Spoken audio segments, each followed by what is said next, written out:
Para ulama telah membahagikan golongan-golongan yang memberontak terhadap Sayyidina Uthman terdiri daripada 3 golongan yang saya sebut tadi. Itu golongan yang tidak dapat habuan di zaman pemerintahan Sayyidina Uthman, golongan yang meminta jawatan. Golongan yang meminta jawatan maksudnya golongan yang meminta jawatan untuk kumpulan mereka, untuk kaum mereka. Perkara itu tidak diberi oleh Sayyidina Uthman. Setengah-setengah tu minta harta ghanimah dan sebagainya. Dan ada juga misalnya tersebut dalam kitab Al-Awasim min Al-Qawasim sendiri ada disebut bahawa ada setengah-setengah tu yang dikenali sebagai Al-Mauturun. Dalam istilah ulama, Al-Mauturun maknanya orang-orang yang mana kumpulan mereka, keluarga mereka ada yang pernah dijatuhkan hukum hudud secara syariat ini, hukum hudud, dan mereka tidak berpuas hati, maka menyimpan perasaan denda itu. Dan perasaan itu sentiasa membara. Sebab itulah ketika gerakan Sabaiyah, gerakan Abdullah ibn Sabah, yang mereka telah mempengaruhi beberapa bandar-bandar besar, negara-negara yang ada di sekitar tu, misalnya Mesir, Basrah, begitu juga Iraq itu sendiri, Kufah itu secara tempat yang khususnya. Maka mereka menyahut seruan gerakan Sabaiyah. Kenapa? Kerana dalam hati mereka sudah ada perasaan tidak puas hati terhadap Sayyidina Uthman, kerana faktor-faktor pribadi dan kerana faktor perkauman itu.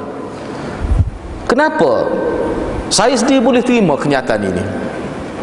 Sebabnya hadirat, saya baca kitab berkenaan Sayyidina Uthman ni, banyaklah kita nak tengok apa faktor sebenar.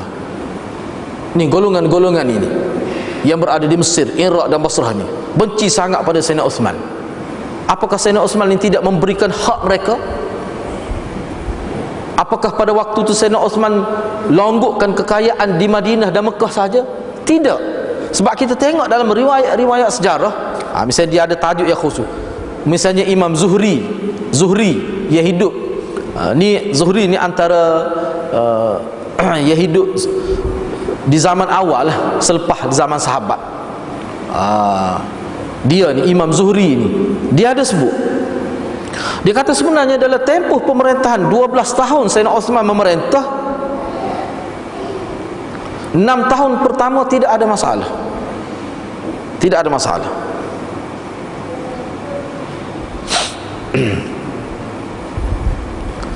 Beliau sangat dihormati dari sudut kekayaan, pengagihan kekayaan terhadap rakyat cukup hebat. Dan sejarah mencatatkan bahawa zaman dia lah zaman paling kaya. Zaman paling kaya. Di zaman Sayyidina Uthman ni hadirat, dia menyenaraikan nama-nama janda-janda, orang-orang miskin, dan diberi duit, diberi habuan atas nama negara tiap-tiap bulan. Golongan yang OKU kita kata, orang yang kurang upaya, yang tidak boleh bekerja, dia ambil nama, diletak sebagai orang yang menerima harta Baitul Mal, diberi bukan setahun sekali, tiap-tiap bulan. Banyak riwayat dia kemukakan di sini, saya tak sempat nak sebut semuanya. Misalnya Imam Suyuti ada sebut, di zaman Sayyidina Uthman ni banyak negara-negara di sekitar Jazirah itu dibuka, yang bernaung di bawah kerajaan Islam pada waktu itu. Maka kesannya, maka banyaklah hasil mahsul yang dapat dalam bentuk haraj, hasil cukai tanah, cukai ni banyak, cukai perniagaan banyak masuk dalam perbendaharaan negara Madinah pun, dan memang kaya.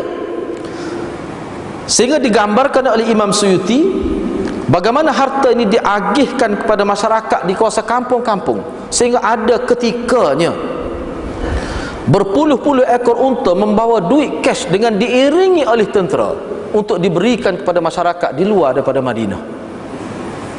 Sebenarnya paling kaya di zaman Sayyidina Uthman, dan banyak lagi kenyataan-kenyataan lain. Cumanya bermula 6 tahun yang akhir, disitulah mula berlaku surat-surat layan, surat-surat palsu, suara-suara sumbang yang mula mengkritik Sayyidina Uthman. Dan perkara ini hadirat bukan berlaku di Madinah, bukan berlaku di Mekah, tidak, tapi dia berlaku di Iraq, berlaku di Mesir, berlaku di Basrah. Abdullah ibn Sabah lah yang ulama sebut, dialah yang menjadi, kita kata, mastermind lah, kita kata tokoh yang paling ke depan dalam menyebarkan fitnah terhadap Sayyidina Uthman. Dalam kitab ni dia kemuka surat-surat palsu yang memburuk-buruk ke Sayyidina Uthman bin Affan. Sebab sahabat misalnya anak Sayyidina Umar sendiri, bila akhir di tahun terakhir lah Sayyidina Uthman, tahun terakhir bila cerita Sayyidina Uthman sudah sampai pada sahabat-sahabat di Madinah, Ibnu Umar, anak Sayyidina Umar sendiri, dia pernah buat kenyataan. Kenyataan ini penting. Kenyataan ini kenyataan daripada sahabat sendiri, anak Sayyidina Umar. Dia kata, aku melihat Sayyidina Uthman daripada dia mula dia menjawab jawatan tahun pertama sampai dia dibunuh, dia tidak melakukan kesalahan sebenarnya. Apa yang dilaksanakan, polisi yang dijalankan oleh Sayyidina Uthman dalam pemerintahan adalah merupakan menyambung polisi, menyambut delegasi ayah aku, Umar bin Al-Khattab. Tapi kenapa bila Sayyidina Umar laksanakan polisi ini tidak timbul masalah? Bila Sayyidina Uthman menyambung perjuangan Sayyidina Umar, program-program kenegaraan yang kita kata polisi lah, delegasi Sayyidina Umar disambung oleh Sayyidina Uthman, kenapa benda ni timbul masalah? Kalau ayah aku tak ada orang kritik. Dan aku melihat dengan mata kepala aku sendiri, kata Ibnu Umar, bahawa Sayyidina Uthman adalah orang yang paling taat dengan sunnah Nabi SAW. Kata Ibnu Umar, sahabat Nabi yang Ibnu Umar ni sahabat Nabi yang paling kuat ikut sunnah. Ibnu Umar ni kalau dia lalu di bawah dahan pokok, dia akan tunduk, sebab dia kata dia pernah tengok Nabi tunduk. Padahal Ibnu Umar ni dia rendah. Orang Kelantan kata pendek, ketah dia ni pendek lah. Dia ni pendek. Mana kalau dia tak tunduk pokok, tak akan kena kepala dia dahan pokok tu. Maka sahabat lain kata, tak payah tunduklah Ibnu Umar, sebab mu tu rendah. Dia kata, aku tahu dah aku rendah. Aku tunduk tu bukan kaki aku rendah, kerana aku teringat pada Nabi. Aku ingat bila Nabi lalu di bawah pokok ni, Nabi tunduk, maka aku pun tunduk. Itu cara dia. Dia akan buat benda-benda yang kita panggil sunnah ghairu tasyri'iyah. Benda-benda yang zahir-zahir yang Nabi tak suruh pun dia buat, sekali ingat pada Nabi. Dia ingat kepada Nabi. Dia akan lalu jalan-jalan yang pernah Nabi lalu, dia ingat, dia akan buat. Ibnu Umar, dia ni dikenali sebagai sahabat Nabi yang paling kuat ikut sunnah. Semua dia buat. Dia membuat perakuan, kenyataan bahawa Sayyidina Uthman ni orang yang paling kuat ikut sunnah. Tak ada sebab untuk memberontak. Cuma ulama buat kajian, kenapa berlaku di zaman Sayyidina Uthman. Sayyidina Uthman ni dia manusia. Sayyidina Uthman ni dia tidak maksum, dia bukan Nabi dan Rasul. Dia manusia seperti kita. Manusia seperti kita. Antara kelemahan dia, lambat bertindak terhadap pemberontak. Padahal dia tahu 3 kali dia hantar wakil pergi ke Mesir untuk menyiasat dakwa-dakwa palsu yang memburuk-burukkan pribadi dia. 3 kali dia hantar. Macam mana boleh 3 kali dia hantar pegawai-pegawai dia untuk siasat tuduhan-tuduhan liar yang dilempar kepada dia? Siapa ulama kata kalau Sayyidina Umar kali pertama dia hantar pegawai, kali kedua dia hantar tentera dah kalau Sayyidina Umar. Tapi Sayyidina Uthman dia lembut, dia bagi peluang, dia nasihat lembut, memang dia lembut Sayyidina Uthman. Di atas sikap lembut itulah manusia jahat ini mengambil kesempatan ke atas kelembutan sikap Sayyidina Umar, Sayyidina Uthman itu. Itu sebenarnya kesilapan dia. Kalau orang lain, kalau Sayyidina Umar dah. Sebab Sayyidina Umar bila dia tengok, kalau ni mengikut pandangan ulama, kalau Sayyidina Umar, kenapa rakyat pada waktu tu gerakan Sabaiyah, puak-puak Abdullah ibn Sabah sudah ada, tapi dia tidak berani nak memberontak terhadap kerajaan Sayyidina Umar. Sebab kerajaan Sayyidina Umar ni dia bertegas. Dia tengok keadaan itu macam mana. Ni kalau boleh mengancam ketenteraman negara, keselamatan negara, boleh mengancam negara, dia akan bertindak dengan tindakan yang sesuai. Tiba-tiba Sayyidina Uthman tidak. Dia tidak menggunakan kekuatan polis, tentera dan sebagainya. Dan itulah kelemahan dia. Kelemahan dia. Manusia ni ada kelemahan.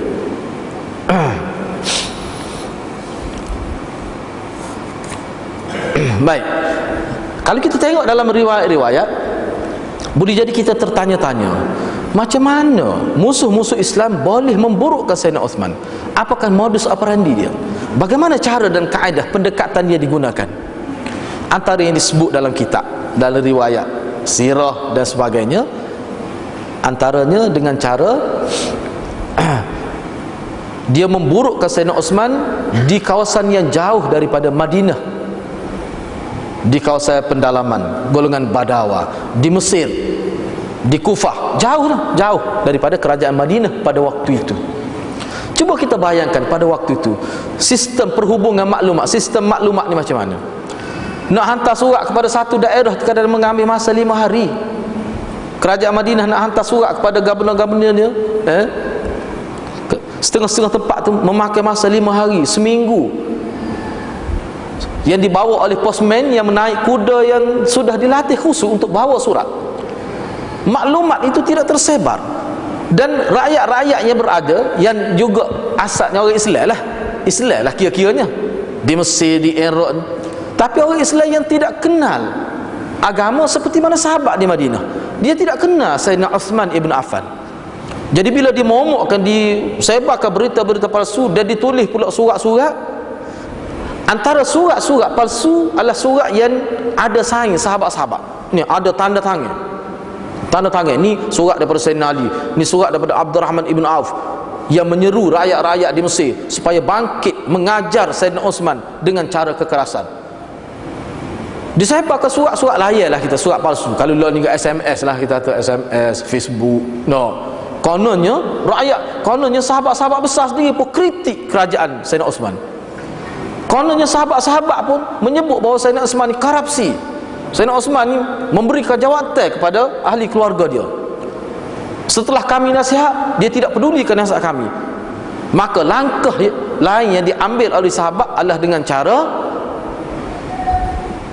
meminta supaya rakyat turun ke jalan raya, seolah-olah begitulah, memberontak terhadap Sayyidina Uthman.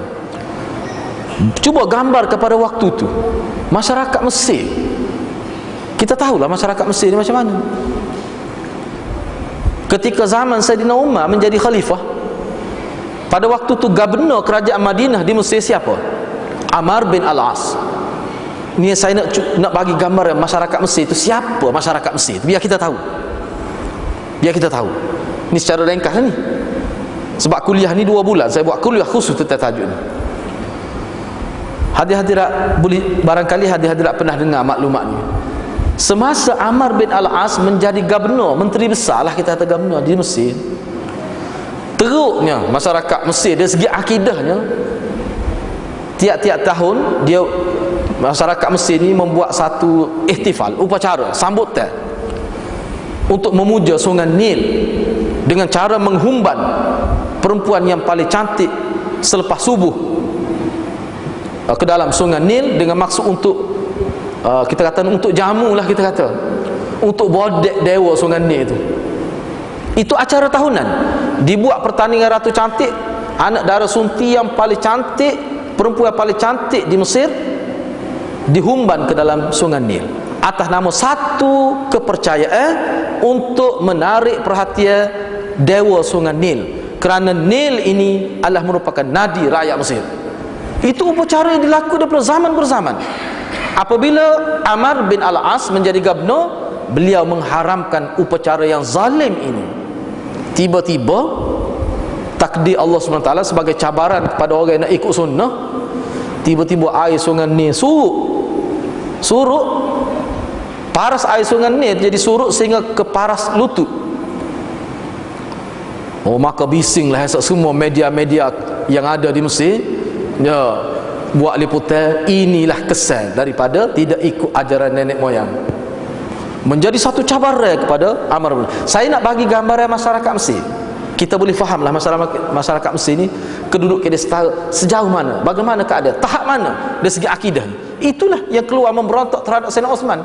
Sebab itulah hadirin hadirat, ketika malam Sayyidina Uthman hendak dibunuh itu, bila musuh-musuh Islam ni, dia panggil Suwar ini, pemberontak-pemberontak ini, bila mereka kepung rumah Sayyidina Uthman, maka Sayyidina Uthman pun keluar daripada rumah. Ni cerita ringkas saya sebut, panjang lagi ceritanya. Bila Sayyidina Uthman keluar daripada rumah tu, pemberontak-pemberontak ini yang tak pernah lihat wajah Sayyidina Uthman, mereka hundur ke belakang. Terkejut mereka. Ini bukan muka pembohong ini. Ini bukan muka korupsi ini.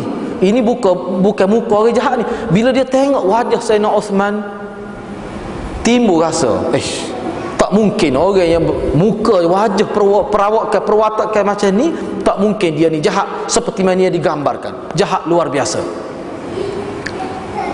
Dan di situ berlaku dialog. Ni saya nak sebut sebab kalau nak baca panjang. Kemudian di situ berlaku dialog. Sayyidina Uthman tanya, apa yang kamu tidak puas hati kepada aku? Maka berlakulah dialog. Secara ringkasnya, bila berlaku dialog, jawapan yang dikemukakan oleh Sayyidina Uthman mendapat perhatian, dan rakyat Mesir pada waktu tu, rakyat Iraq pada waktu tu yang mendengar sendiri daripada mulut Sayyidina Uthman, maka mereka berpuas hati. Dan dalam riwayat yang sahih disebut, maka pemberontak-pemberontak ini kira-kiranya membatalkan niat mereka, tak jadi nak bunuh Sayyidina Uthman pada malam itu. Maka mereka pun balik semula ke Iraq dan ke Mesir. Itu cerita dia. Daripada situ apa yang kita boleh faham? Kita boleh faham bahawa pemberontak-pemberontak yang berada luar daripada Madinah ni, dia tidak kenal Sayyidina Uthman ibn Affan. Dia tidak kenal. Dan tidak kenal itulah, kurang maklumat itulah kesempatan yang paling baik untuk digunakan oleh musuh Islam. Jadi hadirin kena ingat, dalam konteks kita sekarang pun kalau masyarakat Islam tak dapat maklumat yang benar, maklumat yang hak, maklumat yang betul tentang sahabat, maka disitulah peluang musuh-musuh Islam boleh mempengaruhi kita, boleh memberikan fakta-fakta yang salah. Di situlah sebenarnya. Sebab tu maklumat perlu, masyarakat Islam perlu dibekalkan maklumat yang sarih, maklumat yang sahih. Bila kita dibekalkan maklumat yang salah, maka salahlah natijah yang kita buat, salahlah keputusan yang kita buat. Akhir sekali kita tidak tertarik dengan sahabat, sehingga kita tidak letak nama Muawiyah ni antara yang paling dibenci lah. Padahal Muawiyah ni, hadirat saya gunakan sebagai tajuk kuliah tentang Muawiyah ni, beberapa siri kuliah. Orang kita ni, masyarakat Islam, dia tak kenal betul-betul, dia tak kenal dengan tepat siapa Muawiyah itu. Sehingga pada tahun 93 saya pernah rujuk di JPN, Jabatan Pendaftaran Negara di Kota Baru.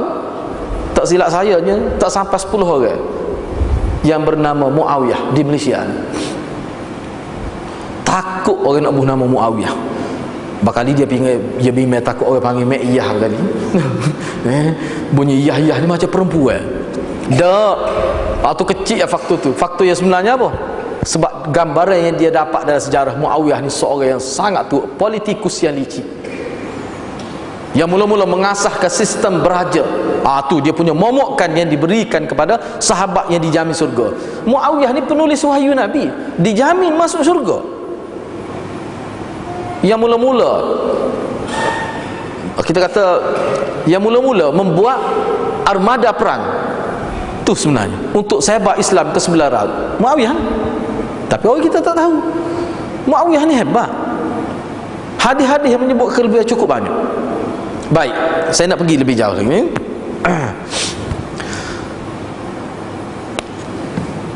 Bila rakyat Mesir dalam perjalanan pulang ke Mesir, rakyat Iraq yang asalnya datang ke Madinah untuk membunuh Sayyidina Uthman, bila mereka puas hati terhadap jawapan Sayyidina Uthman, maka mereka pun balik ke Iraq, balik ke Mesir. Jadi perjalanan mereka ini, kalau mengikut ulama, sudah melebihi jauhlah, sehingga lebih kurang 3-4 hari perjalanan dah jauh jarak mereka dengan Madinah. Iraq dengan Mesir ni, dia macam 90 darjah lah. Bila dia katakanlah ini Madinah, bila rakyat Iraq dia balik ke sini, Mesir dia balik ke sini, mana jarak tu jauh. Itu cerita dia. Nanti kita nampak gambar itu. Tiba-tiba rakyat Iraq ni balik semula ke Madinah. Kenapa? Kerana nak menyelamatkan rakyat Mesir ni yang akan dibunuh bila dia balik ke Mesir. Kita pun pening baca sejarah. Kenapa berlaku lagu tu? Terdapat dalam riwayat menyebutkan Sayyidina Uthman ni punya jahatnya Sayyidina Uthman ni, bila rakyat Mesir nak balik ke Mesir, dia hantar surat supaya gubernur Mesir, bila rakyat Mesir yang kononnya nak memberontak dan selepas itu tak jadi, bila mereka ini dalam ketumbukan yang besar ni balik ke Mesir, seolah-olah Sayyidina Uthman ini menghantar surat kepada gubernur Mesir pada waktu, supaya semua rakyat-rakyat Mesir nak memberontak semuanya dihukum bunuh. surat tu. Baik. Dalam masa yang sama, dalam hari yang sama, tiba-tiba rakyat Iraq yang nak balik ke Iraq tu, dalam masa yang sama terus dapat maklumat, kata rakyat Mesir akan dibunuh. Cuba gambarkan macam mana rakyat Iraq ni boleh tahu. Masa tu kita tahu internet tak ada lagi, telefon bimbit tak ada lagi. Yang mana jarak ni, saya sebut jarak sini, dia ada sebut sini, jarak tu.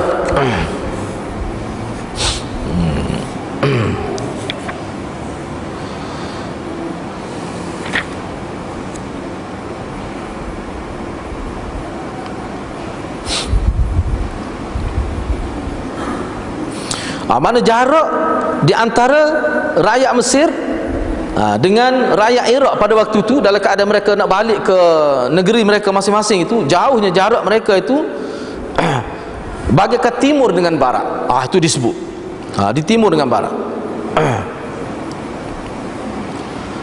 Sehingga dalam satu kenyataan ada disebutkan bahawa jaraknya lebih kurang 900 batu. Jauh 900 batu ni. 80 batu ni boleh jamak kosan tak? 900 batu lebih kurang ada disebut. Mana jauh. Persoalan yang timbulnya, kenapa dalam hari yang sama, dalam saat, dalam jam yang sama, macam mana masyarakat Iraq ni yang belum sampai lagi ke Iraq daripada Madinah, dia boleh tahu bahawa Sayyidina Uthman telah hantar surat kepada Gubernur Mesir bila rakyat Mesir ni balik ke Mesir dengan arahan kerajaan Madinah, mereka semua dibunuh. Macam mana mereka ni boleh tahu?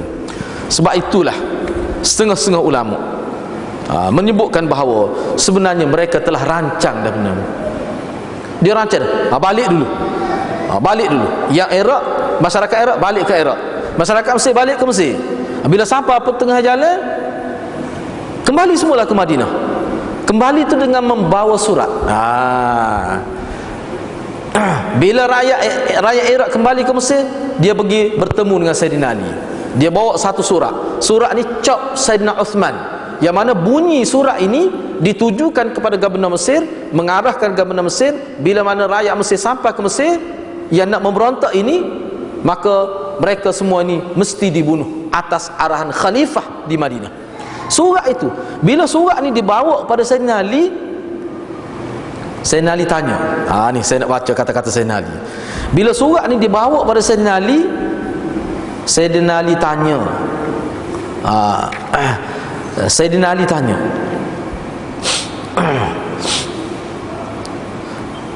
Sayyidina Ali tanya, macam mana surat ni boleh sampai kepada kamu? Sayyidina Ali kata, aku tahu kamu, bila kamu nak balik ke Iraq, kamu dari arah mana, rakyat Mesir dari arah mana, aku tahu. Macam mana surat Sayyidina Uthman kononnya dihantar kepada kerajaan Mesir, tiba-tiba tak sampai kepada kerajaan Mesir, sampai kepada kamu? Macam mana tu? Cuba cerita. Nampak sangat bahawa ini adalah merupakan satu mi'at, satu perancangan, sudah buat temu janji dah sebenarnya nak bunuh sebenarnya. Sebab tu surat ni bila dibawa pada sahabat-sahabat Nabi, sahabat Nabi kata ini surat palsu. Orang yang menulis surat ini dia berada di Madinah, kata sahabat Nabi. Siapa yang berada di Madinah tu? Para ulama telah membuat kajian. Dia kata yang berada di Madinah pada waktu tu adalah Abdullah bin Sabah. Dia sebenarnya yang menjadi perancang nak menaikkan semangat tu. Dan bila mereka turun lagi, dalam keadaan itu rakyat Mesir pun bila tengok surat tu cop Sayyidina Uthman, maka dia kembali naik semangat untuk membenci, marah pada Sayyidina. Mereka kita berlakulah pembunuhan sebenarnya. Dan fakta yang saya nak sebutnya, lepas tu kita boleh bincang, sebenarnya tak ada seorang pun sahabat Nabi yang terlibat, dan Sayyidina Uthman memang dibunuh. Dan dalam riwayat yang sahih disebutkan bahawa Sayyidina Uthman dia menghalang sahabat-sahabat Nabi daripada mempertahankan dia. Dia tak benar, dia minta sahabat balik. Dia sanggup mati malam ni. Kenapa? Kerana dia yakin dengan hadis Nabi bahawa dia akan mati. Sehingga ada setengah-setengah sahabat bila masuk dalam rumah dia kunci pintu keluar dari sebelah luar. Dia petubik berada di luar rumah, sahabat Nabi berada dalam rumah dia. Dia tak benar mempertahankan dia. Dia sanggup mati. Memang dia mati kena bunuh. Dalam setengah riwayat ada, ni dia panggil riwayat muttarib. Ada setengah riwayat Sayyidina Uthman dibunuh dalam rumah dia. Ada setengah riwayat kata Sayyidina Uthman dibunuh di luar rumah dia.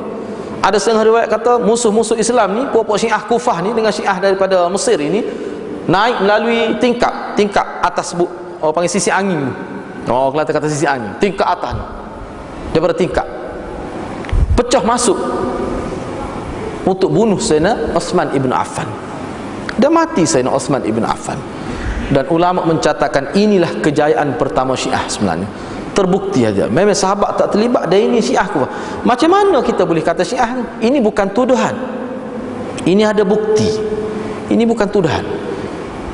Kerana ini adalah gerakan Abdullah ibn Sabah, rakyat Mesir, Kufah. Dan kita kena ingat hadirat. Kita kena ingat. Kalau kita belajar hadis, perawi-perawi daripada Kufah, ulama tak akan terima hadis mereka. Sebab Kufah ini terkenal sebagai pusat gerakan Syiah daripada dulu sampai sekarang. Sebab itu Imam Suyuti sebut, kalau hadis itu ada perawi daripada Kufah, kamu kena teliti, kamu kena siasat, jangan kamu terima. Ini pengaruh kesan daripada ni pembunuhan Sayyidina Uthman ibn Affan. Mana sahabat, ulama-ulama di kurung pertama, kurung kedua, kurung ketiga, dia memberi peringatan tegas terhadap perkara ini. Jadi itulah hadiah-hadiah secara ringkas ini. Banyak lagi perkara lain yang mungkin kita kalau ada ruang kita boleh bincang semula lah. Saya setakat itu saja apa yang saya boleh sebut. Boleh jadi kalau sekiranya ada hadirat rasa nak tanya, bolehlah kita bukalah ruang sekadar 10 minit lah kalau ada nak tanya. Boleh jadi setengah kali saya terlepas pandai, kerana cerita ni sebenarnya panjang, fakta ni luas juga. Jadi bolehlah kalau nak tanya, aku rasa tak jelas ke apa ke, insya-Allah saya sedialah jawab sekiranya saya boleh jawab. Kalau soalan itu saya tidak boleh jawab, kita akan bagi perhatian kepada soalan itu dan insya-Allah kita boleh jawab semula. Saya setakat itulah dulu. Kalau ada nak tanya bolehlah bagi ruang sikit lah, sekitar 10 minit.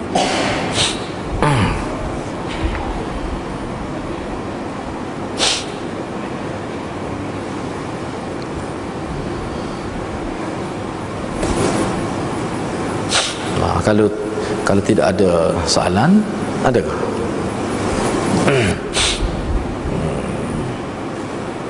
Baik, kalau tak ada soalan, rasa kita tangguh setakat itulah. Wabillahi taufiq hidayah. Wassalamualaikum warahmatullahi wabarakatuh.